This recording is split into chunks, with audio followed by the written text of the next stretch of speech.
Welcome to the Top of the Tower podcast. I'm Mark Wright, coming to you from the 76th floor of the Columbia Tower in downtown Seattle. This is the very first episode of this podcast, which is a podcast dedicated to the Columbia Tower Club. We're going to be talking about all things Columbia Tower Club. We're going to talk about this podcast studio and how you can actually record here if you'd like to. And probably most importantly, we're just going to be building community in this room and within the Columbia Tower Club itself. So it's going to be a lot of fun. We're going to come to you on the 1st and the 15th of every month. Going to talk about all kinds of fun things. But to kick things off, I thought it would be appropriate that we should talk to the studio's founder, a good friend of mine, Erick Slabaugh. Erick, it's great to have you here. It's great to be here, Mark. How you doing? I'm doing great. My first question, did you ever think this day would come? I know your checkbook knew that this day would come. My checkbook was praying. No, it's great to have this up and running. It's such a beautiful day too. I mean, look at this backdrop. Mount Baker, Mount Rainier. Isn't that cool? Bellevue is right behind us. The lake is there. It's amazing. Beautiful day. So, Erick, let's talk a little bit about the reason that you wanted to start a podcast studio here, to create one here. I mean, it's absolutely obvious when you walk in this room and look out the window why you wanted to do that. But from a deeper standpoint, in terms of building community and providing opportunity for members of the club and even members of the community to record here, what was your whole purpose behind starting the studio? Oh, I would love to say I had a grand vision, but really this was, I was approached by Rachel, and the thought was that this room was underutilized. Yeah, and our former general manager. Right. Yeah, Brian is now our general manager, doing a wonderful job. Really fun to watch some of the improvements in the club taking place, and at the time, this room was just totally underutilized and was not developing community and was not really doing a whole lot of anything for members.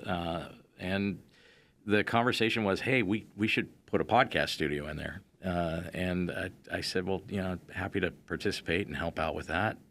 At the time, I was at the end of my term as the chair of the Board of Governors, and one thing led to another. Initially, I thought it was not a grand vision to start a co-venture business. It was really just hey, let's just get this done, and it was going to be a small investment that turned out to be a much larger investment, unbeknownst to me. But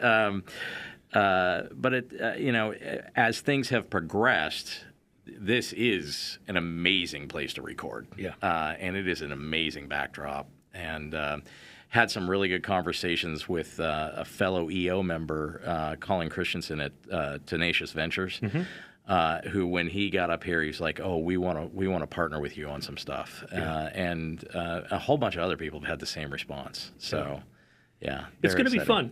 So, if you want to actually record your podcast in this room, you can. You can rent out this room, and by going to topofthetowerstudios.com, and you can get all kinds of information there. So the public will be able to share in this space. I tried, Erick, to find other examples of podcast studios at the top of skyscrapers across America, and this is the only one that I could find. In Los Angeles, the U.S. Bank Tower has a podcast studio on the 28th floor. We're on the 76th floor of the tallest building in Seattle. We're almost 1,000 feet in the air. Yeah, it's pretty awesome. This is unparalleled. And, I joined the club, and you invited me to join the club. And we're going to be talking in the second part of this episode with Austin, who's the Director of Member Experience here at the club. The thing that gets me, Erick, is when the elevator doors open and you go out into the dining room area there and you look out the window, that view just never gets old. It is breathtaking. And that's why I think this space is going to be a really special place to create content. And as you mentioned, EO, Entrepreneurs Organization, you've been part of that for a long time, and Colin Christensen's idea to have this as a live broadcast space. So imagine CEOs doing their quarterly earnings call, or we've got the World Cup coming up. We could have FIFA officials sitting right here. this is an ideal place, and I applaud your commitment, both financially and otherwise, and also just inviting me into this community. I'm leaning into AI a lot more these days, Eric, because it saves so much time. AI knew that there is a menu item downstairs in the restaurant called the Slabaugh Special. Well, it's not okay. It used to actually physically be on the menu. It's not currently on the menu. I stand corrected. And I appreciate. Yeah, for a number of years. You know, you've been a member of the club for a while. Yeah, maybe a little while. So you've served on the board of governors. You've chaired the board, right? Yeah. Okay. Yeah. Tell me a little bit more about the why. You've been a member for a long time. If people are considering membership in this club, well, what have you gotten out of it? I know you've given a lot to the club, but what have you gotten from it? You know, one of the things I love about it, so first and foremost, my first experience in this building was when I was like 17, 18 years old, and I was an apprentice, and it was under construction. And my journeyman at the time said, okay, you know, gear up appropriately. And we just walked in and got on an elevator and rode it to one of the upper floors before the windows were in. Wow. So this is started construction in 82, completed in 85. So it would have been just before it was completed because we were on one of the upper floors. So I would have been 16 or 17. And we shouldn't have been there. I mean, but I was along with my journeyman. I just did what he said, right? Way back in the day. Fast forward in 97, 98, and 97, end of 97, November-ish, I got invited to this thing called the Young Entrepreneurs Organization to come see what it was about in what was the Stimson Library downstairs. Mm-hmm. And I pushed that members only button for the first time and thought, oh my God, I don't belong here. I mean, talk about imposter syndrome. I don't belong here. They're going to kick me out the second I step off the elevator. And I don't know why these people would possibly want me to join this Young Entrepreneurs Organization. And lo and behold, the two things that near and dear to my heart, fast forward a couple of tours on the global board with the Entrepreneurs Organization, was there when it went from being YEO and WEO to EO on the global board. And as far as the Board of Governors goes, the opportunity to build community and to be a part of the community, and the club has always been inclusive. I felt like I was going to get kicked out because I had imposter syndrome, but the reality is this is a really welcoming place and always has been. It was founded with the concept of, no, we're going to welcome everybody regardless of race, religion, sexual orientation, whatever. Mm-hmm. You're welcome here. And I love that this is what it is. Yeah, so that's really cool. And I have to say that the staff here at the club, they make you feel so welcome, and it's not like a snooty. I've been to some places where I clearly couldn't afford the initiation fee, right. but somehow snuck in. Yeah, that's not how it is here. I mean, and you know all the staff by first name, and they know you, and they call all the members by first name. There are about 900-ish members in the club.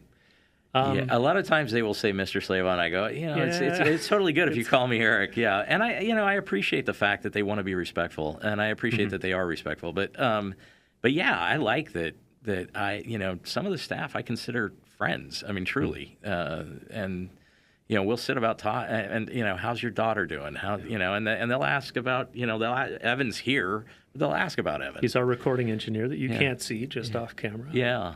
Really excited that he's partnered in this thing. That's cool. He's an equity partner in the podcast studio. Yeah. So if you book time in the studio, you'll be dealing with Evan.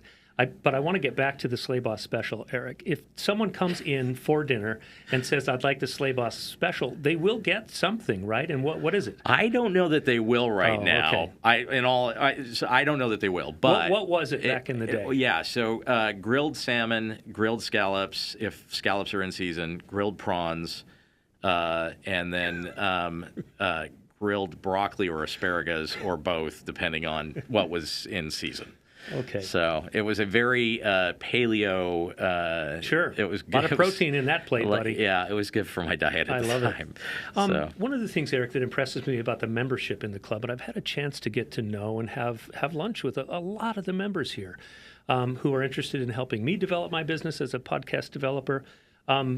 and as a just someone in the community dedicated to communications, you're one of those people I really look up to in terms of your business experience and your commitment to giving back through organizations like Rotary and Entrepreneurs Organization.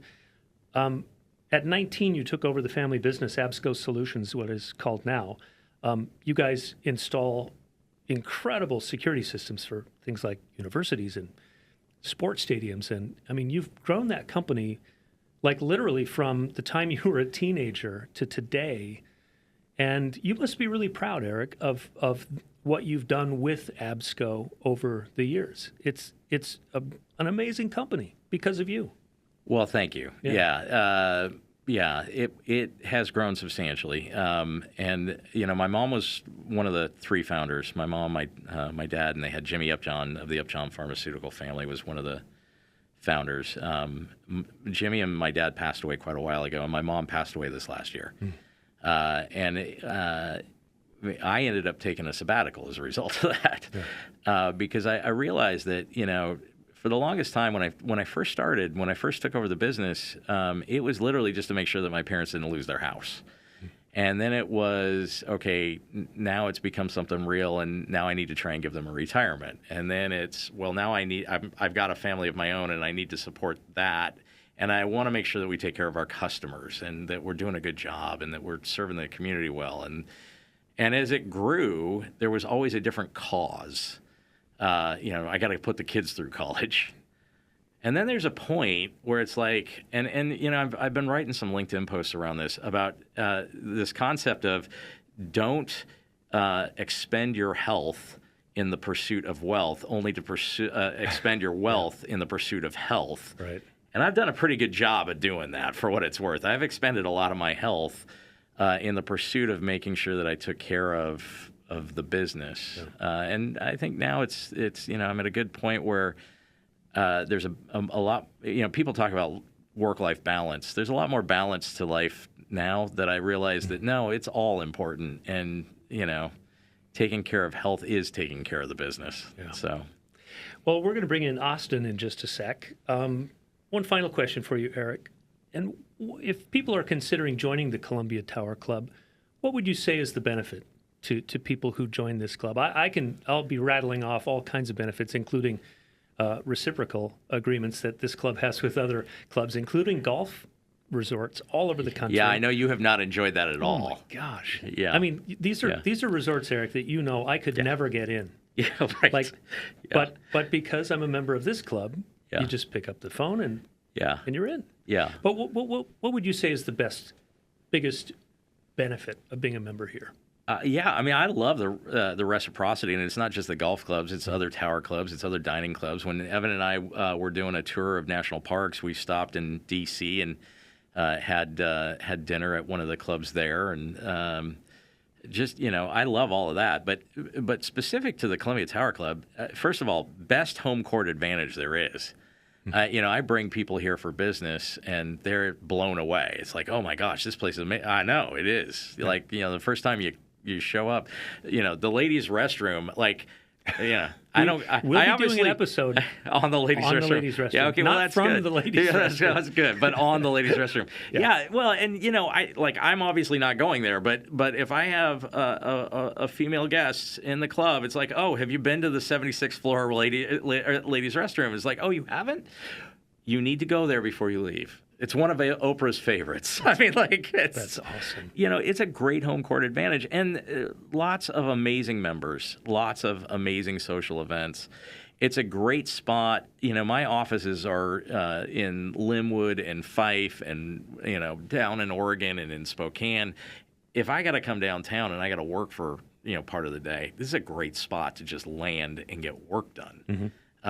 While also seeing a lot of, there's a number of EO members here that it's kind of like a clubhouse in some ways. Mm-hmm. There's a lot of other connections in the community, Seattle Rotary and just the broader business community of Seattle, and a lot of social activities. So it's just a great place to hang out and participate. And, the food's good, and Evo makes a great drink. And yeah. Well, I want to say thank you for making this happen. and also for the generosity that you're showing to me. I'm going to be doing some content from here, starting a podcast of my own from this space. And I just want to say thank you, Eric. This is a beautiful space, and it wouldn't have happened without you. And I think this is the beginning of something really, really special. Well, thank you for having me on the inaugural, and I look forward to what you are doing with the space. And it's great to have a professional like yourself in the room, Mark. And thank you for doing this for the club. Truly appreciate it. All right, thanks, Eric. To be continued, my friend. Take care, my friend. All right. Okay, next up on the show we have Austin Farms. He's the director of member experience. And he joins us now. Austin, it's great to have you here. Thank you. It's a pleasure to be here. And I should also say welcome to Seattle. You just arrived. Yes, I did. So I wanted to know, first of all, we're going to get to your experience with Invited, the parent company of the Columbia Tower Club, that you've had some experience with. But what brought you to Seattle, like from a heartfelt standpoint? Like what drew you to Seattle? That's a great way to put it. So, ironically enough, our club that I was a part of in Chicago, we took a trip here to Seattle last year for Taste Washington. Oh. And while I was here, I was like, oh my gosh, this is such a beautiful city. I could see myself living here. And it was kind of like a thought that I threw in the back of my mind. I didn't think twice about it. And I just love the scenery, love the nature aspect. Chicago is such a beautiful city, but it is kind of missing more the natural elements. It's more of a concrete jungle, not quite New York. And so that's kind of what that aspiration the first time I saw the city, and it was like, I could see myself living here. Also, the history of Seattle being such a creative city also drew me here. Yeah, you have a musical background too, don't you? I do. What do you play? So I play a bunch of different instruments. So violin was my first instrument growing up. Clarinet was what I played most through grade school, middle school, high school, college. I started off as a clarinet major. Whoa. And then I switched to voice. So studied classical voice, but I also play French horn, tuba, saxophone, a little piano as well.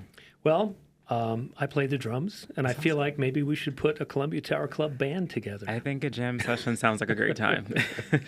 Austin, the director of member experience, what does that do? What's your day job here, and what's a good day look like for you? Yes, of course. So everything dealing with the member experience. Mm-hmm. So from the scent that you smell to the warm environment, that is all-encompassing and part of my role. So I oversee branding, marketing, new member onboarding, retention, so making sure our members are happy and they're staying here at the club. I also oversee member programming, so anything from events, from curated networking or lunch and learns to social events like See for a Weekend and other things like that as well. Yeah, we're going to talk about that in just a sec. Let's first talk about some of the benefits of membership, because I think some people would say, oh, I can't afford that, or, oh, that's too fancy for me, or, oh, I may not use that enough. But I'll tell you, as a member myself now, it's an amazing experience being a member here, and I absolutely love it. From the ability to book a little work cubby if I have some work I need to do. I book a lot of coffees. I book a lot of lunches for business reasons. Right. When people first meet with you, and I've seen you bring people through on tours, how do you sell the club to them, or does the club sell itself? So the club does sell itself in a sense, but it is a little bit tailoring the tour to the person and kind of understanding what it is that they're looking for. Are you new to the city and you're looking to make social connections? Are you just starting off in your career? Are you established in your career, but you're looking for a side quest and you're looking to start your own company? And so a lot of our members come from various walks of life, and their interests are different. And so it's kind of tailoring that experience and touching on the fact that, yes, we offer co-working, yes, we offer business opportunities, but we also offer the social aspect. And I feel like that's some of the things that's hard to find in other clubs. We do want to make it approachable, so we do offer executive rates as well as young executive, because we want to make sure that we're marketable and approachable for everyone. Yeah. You also have committees that are dedicated to different things. Give me an idea of some of the committees that people can join once they are members. Yes, of course. Yeah. So we have our Dynamic Women's Committee. We have our Business Alliance Committee, so focused on those business events and different things to curate to help people grow in their fields. We also have our Community Impact Council, which focuses on getting us out in the community, doing things like our Shine Days, where we go and volunteer out in the city. We do Cocktails for Causes quarterly. Other committees, we have our arts committee that's planning a art walk in the club in November. We have a wine committee, so many other fun wine areas. committee. Wine committee, a spirits committee, so many different things. I love it. The Business Alliance Committee, is that what it's called? Yes, that's correct. I took part in one of their events, and they had an AI expert come in and talk, and I was like, man, this is cool. Yeah. And it was all curated by them. I just had to show up, and I had breakfast and got to listen to that. That's really amazing. What do you hope to accomplish during your time here at the club, Austin? Yeah, of course. So the club itself is, has great framework and great groundwork currently. And, I just would love to keep pushing that forward and pushing it into this modernized time. So increasing the community here, we're big on community, and that's the purpose of joining a club is, whether you realize it or whether you want it or not, community is important. I think a lot of us have learned that in the past 4 or 5 years. And so my job is just to kind of enhance. And when people think of CTC, I want them to think that's the place that I want to be and need to be. Yeah, that's really cool. And having a podcast studio like this, members, by the way, if you're a member of this club, you get a 20% discount on booking this room. So that's something to consider.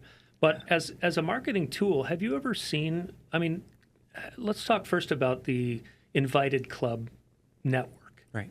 How many clubs are owned by Invited? So we have... That's the parent company, right? The parent company, that's correct. So we have over 200 clubs across the country, and then we have a few affiliates internationally as well. Wow. So is this the first podcast studio in an Invited club that you know of? To my knowledge, it is. Yeah, I was talking just a little bit earlier in the show with Eric about, I tried to find a podcast studio at the top of a skyscraper in America, and I think this is the first one. I think so too. I think even iHeartRadio in Chicago, they do some podcasts, but it's nowhere near as high as we are currently. So let's talk about Seafair. It's a big weekend. Yes. I'm guessing, they're going to be flying right over there. That's correct, yes. So tell me what that means to the Columbia Tower Club. You guys have special events here for us members. We do. So Seafair Weekend is such a big thing in Seattle. Seattleites look forward to it every single year. And as the club, we've had the honor of hosting the Blue Angels here every single year for the past few years. So this year, what we're doing on Friday during lunch, we're encouraging members and their guests to come up to the club. You have a great vantage point to watch the air show while you're having some lunch, watch them practice around. And then Saturday, what we're doing is something a little different. So we're actually doing a brunch this year. So we're going to do a brunch from 11 to 4. Perfect time for you to bring your friends, your family. We're encouraging those in Seattle to come and check us out if they haven't been to the club before either. And it's an opportunity where you can see the show, you can kind of mix and mingle. We'll have some different activations going on. Chef is curating an incredible lineup when the food comes. We'll have some great beverage specials going on too. It's perfect for those family fun days, but also if you're just wanting a place to go with your friends. And then starting from 6 to 9, we're turning it over, or we're calling it the Angels After Dark. So we'll have the Blue Angels here, kind of a reception style, where you'll kind of get to cheers with the Blue Angels, have some light bites, and kind of a great way to kind of wrap up Seafair Weekend here. I've met the Blue Angels before, at least some of the members of the pilots and the commanders and stuff. Those people they're the top of the top. That's true, yeah. There are no slouch like Blue Angel pilots. No, not at all. Like, I couldn't have made it into the Blue Angels. Let's just be honest there. I get that. I couldn't either. I can barely play Galactica and, get close to winning anything. So, as this is the first episode, Austin, of the Columbia Tower Club podcast, Top of the Tower podcast. Who are some of the people we're going to meet down the road? I'm guessing we're going to talk about membership. We're going to talk about food with Chef. Who kind of break down a list of people that we're going to have on the show later on. Yes, of course. So Chef Thomas, as you stated, who's been here at the club for a few years, will definitely be one of the guests appearing on. Connor with our membership department, but also some of our key members here. So Jesse Rhodes, our chair of our board, Katrina, our vice chair of our board, and some other members along those lines as well. Okay. If you had to start a podcast, Austin, which you could do while you're here, what would it focus on? Would it be music or would it be something else? That's a great question. I think if I had to start a podcast, again, my love for the arts and at the stage that I am currently in my life, I think it would be kind of my journey of taking on Seattle as I'm still within my first month here. Wow. I have an idea. Okay. There's a concept called Seattle Freeze. Yes, there is. You've heard of it. I've heard about that, yes. And I don't know whether I believe it or not, because I was born, I think you can see Swedish Hospital right over there. Oh, wow. Okay. So those of us who are from here, we can't really know what it is because maybe we're part of the problem, maybe we're not. I try to be friendly. Right. So you've been here for how many months? So I've been here just 1 month. So technically 4 weeks was yesterday. Okay, so I've been here. your perception of Seattle freeze, yes or no? Is there a freeze? Be honest. I think there is a little bit of a freeze, maybe semi-thawed out, but there is a little bit of a freeze currently. You know what? Okay, we're going to just say this now, and this is breaking news because we are on a podcast. We're going to start Austin's podcast and call it the Seattle Thaw. Seattle thaw. I love that. Do you like that? I like that. Okay, it's dedicated to new people coming to Seattle, Right. how to integrate into the culture and get those darn Scandinavian people to lighten up. I'm talking specifically to Ballard. To Ballard, yeah, that's true. So, okay. Any last thoughts? No, this I has think been great. we're going to talk much more with you throughout the years on this thing. So, Perfect. I look forward to it. Austin Farms, Director of Member Experience. Austin, if somebody is interested in checking out the club, give the web address or phone number, or how should they get a hold of you? Yes, of course. So if you're interested in checking out the club, you can reach us at columbiatowerclub.com. We're also on socials, Instagram, as well as Facebook and LinkedIn at Columbia Tower Club. And then you can call the club directly as well. Okay. Austin, thanks so much, man. Thank Keep you. up the good work. Thank you. I appreciate Okay. that. Well, that's it for the first edition of the Columbia Tower Top of the Tower podcast. More to come. See you next time.